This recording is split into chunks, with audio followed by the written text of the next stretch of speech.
So we're going to look at the Romanian deadlift, or the RDL for short. It's a movement, what we call a hip hinge. So it's a movement of the hip moving forwards, like a fenced gate, and moving forwards and backwards in this movement.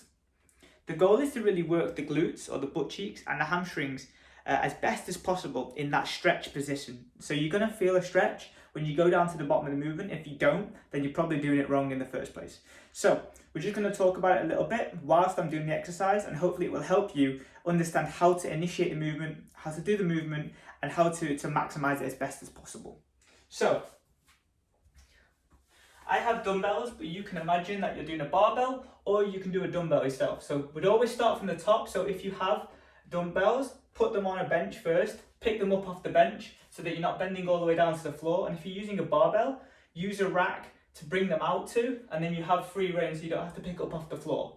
Now the first thing you want to think about is squeezing your shoulder blades together to protect your lower back and lock in the upper body. The upper body is going to be super stiff during the exercise, and it's not going to move either rounding your back or hyperextending. So bend your knees slightly after shoulder blading, and then push your butt backwards. And that will allow you to bend forwards. But I don't want you to think about bending forwards, just push your bum backwards. If I push my bum backwards, I start to come down.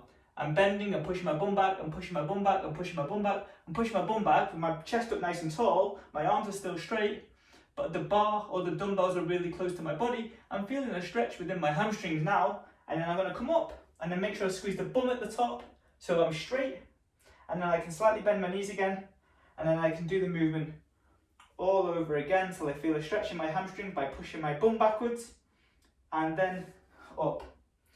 The real critical thing is both pushing your bum back at a slow speed. So I'm really slow, push your bum back, push it back, onto your heels, push your bum back, feel the stretch, then back up again.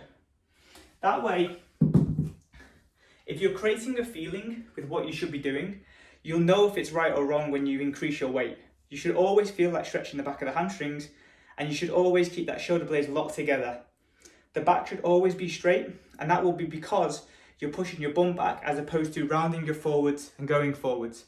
The goal is not to bow forwards or go down to the ground. It's always about pushing your bum back, and it will make everything else happen really, really quickly.